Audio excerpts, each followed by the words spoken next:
Assalamualaikum warahmatullahi wabarakatuh. Halo semuanya, perkenalkan nama saya Muhammad Faiz Lujain dengan NPM 2231502028 dari Prodi Teknik Elektro 22A Fakultas Teknik dan Ilmu Komputer Universitas Teknokrat Indonesia. Baik, di video kali ini saya akan menjelaskan sedikit tentang konsep dasar konversi energi atau DKE. Yuk kita simak.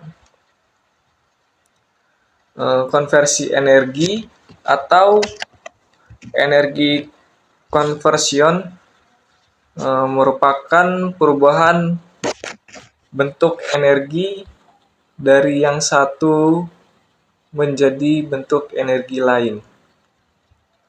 Hukum konservasi energi mengatakan bahwa energi tidak dapat diciptakan atau dibuat ataupun dimusnahkan, akan tetapi dapat berubah bentuk dari bentuk yang satu ke bentuk yang lainnya.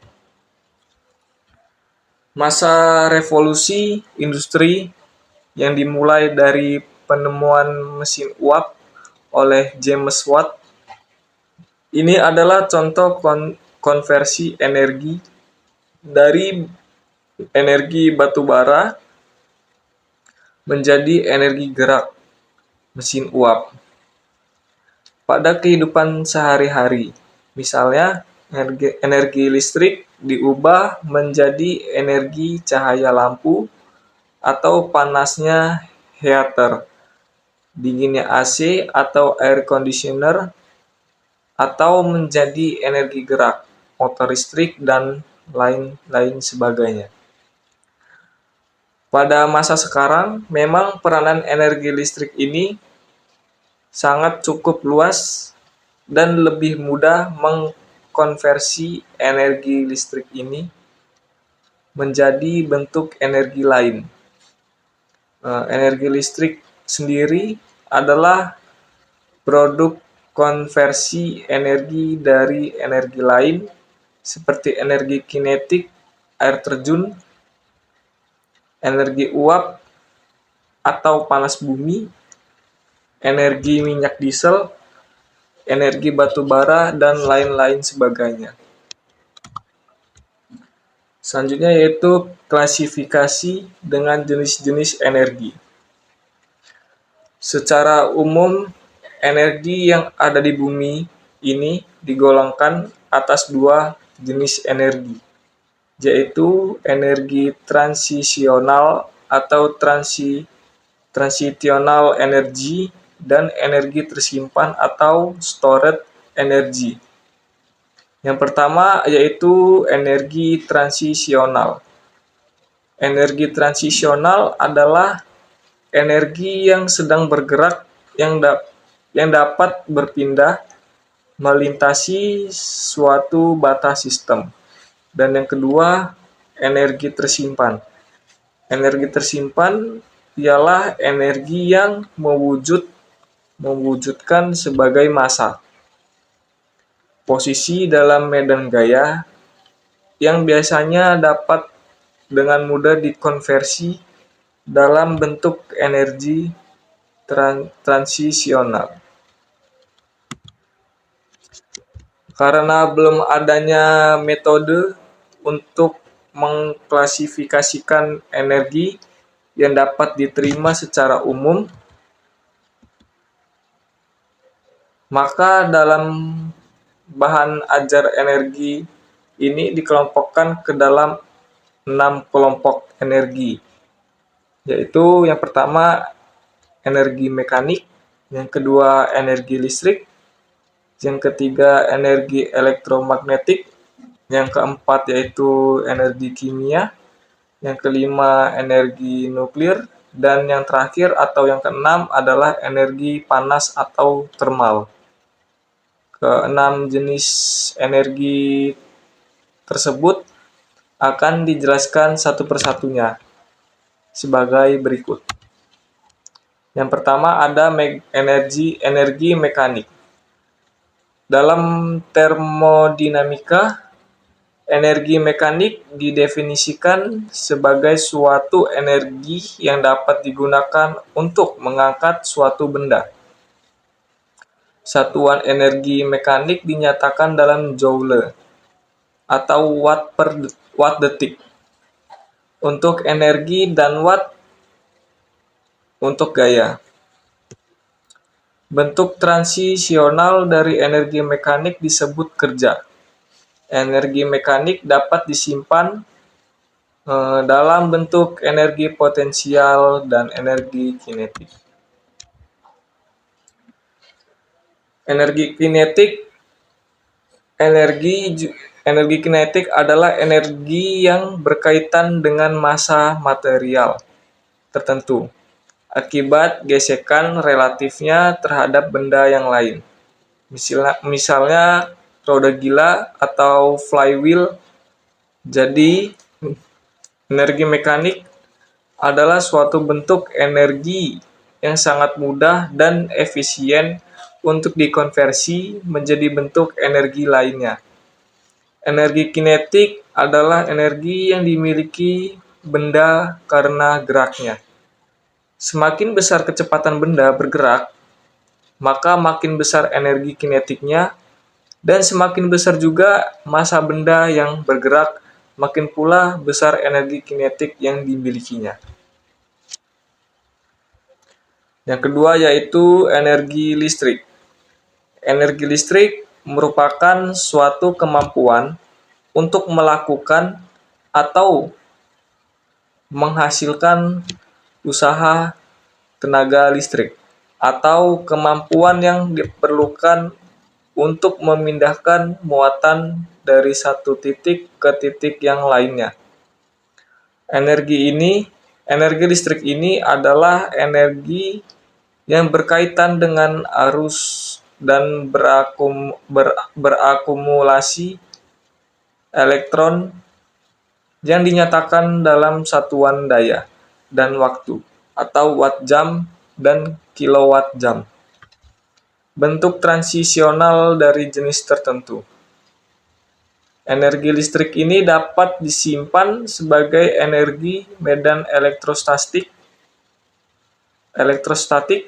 atau energi medan induksi. Sebagai contoh pemanfaatan energi listrik ialah sebagai berikut. Yang pertama, energi listrik menjadi energi kalor, seperti setrika listrik, ceret listrik, kompor listrik, dan lain sebagainya. Yang kedua, energi listrik juga dapat menjadi energi cahaya. Alat yang digunakan yaitu seperti lampu pijar, lampu neon, dan lain-lainnya. Dan yang ketiga adalah energi listrik dapat menjadi sebagai energi gerak. Alat yang digunakan yaitu seperti kipas angin, penghisap debu atau vakum, dan lain-lain. Dan masih banyak lagi untuk penggunaan energi listrik. Yang ketiga yaitu energi elektromagnetik. Energi elektromagnetik adalah suatu bentuk energi yang berkaitan dengan radiasi elektromagnetik. Energi radiasi dinyatakan dalam elektron volt atau eV, atau juta elektron volt atau MeV. Radiasi elektromagnetik adalah suatu bentuk energi murni. Artinya tidak bisa dapat berkaitan dengan massa. Radiasi ini dapat terjadi hanya sebagai energi transisional yang bergerak dengan kecepatan cahaya.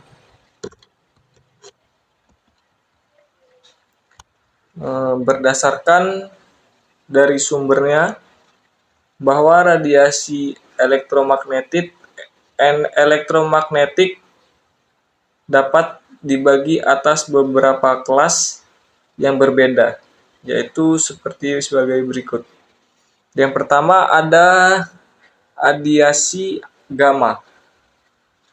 Radiasi gamma adalah hasil emanasi inti atom. Yang kedua yaitu sinar X, dihasilkan dari akibat keluarnya orbit elektron. Yang ketiga yaitu radiasi termal yang diakibatkan oleh getaran atom. Yang keempat yaitu radiasi gelombang milimeter dan radiasi gelombang mikro. Yang terakhir atau kelima yaitu radiasi gelombang radio. Selanjutnya yaitu yang keempat, energi kimia. Energi kimia adalah energi yang keluar sebagai interaksi elektron, di mana atom-atom dan molekul berkombinasi sehingga menghasilkannya senyawa kimia yang stabil. Jika energi dilepaskan dalam suatu reaksi kimia, reaksi tersebut dinamakan reaksi eksotermis. Energi yang dilepaskan ini dinamakan reaksi eksotermis. Energi yang dilepaskan ini umumnya dinyatakan dalam satuan kalori atau British Thermal Unit atau BTU. Persatuan massa bahan bakar yang bereaksi pada beberapa reaksi kimia. Energi diserap dan reaksi ini juga dinamakan dengan reaksi endotermis. Selanjutnya yang kelima yaitu energi nuklir. Energi nuklir adalah bentuk energi lain yang hanya ada sebagai energi tersimpan yang dapat bisa dilepas akibat interaksi partikel di dalam inti atom. Energi ini sebagai hasil usaha partikelnya untuk mendapatkan sebuah konfigurasi yang lebih stabil. Energi yang dikeluarkan ini biasanya dinyatakan dalam juta elektron per reaksi. Adapun reaksi nuklir yaitu terdiri menjadi 3 jenis. Yang pertama peluluan radioaktif, dan yang kedua reaksi fisi, dan yang terakhir atau ketiga yaitu reaksi fusi. Dan yang keenam atau yang terakhir yaitu energi termal. Energi termal adalah energi yang berkaitan dengan getaran atom dan molekul. Energi termal adalah bentuk energi dasar yang mana semua bentuk energi dapat dikonversi dalam bentuk energi ini. Tetapi pengkonversian ini ke bentuk energi lain dibatasi oleh hukum kedua termodinamika. Bentuk transisional dari energi termal adalah panas, dan umumnya dinyatakan dalam satuan kalori atau BTU. Energi termal juga dapat disimpan hampir pada semua media sebagai panas sensibel maupun laten. Kebutuhan akan energi tidak akan pernah berkurang, justru malah semakin bertambah. Salah satu kebutuhan energi yang paling besar saat ini ialah energi yang dikonversikan menjadi listrik.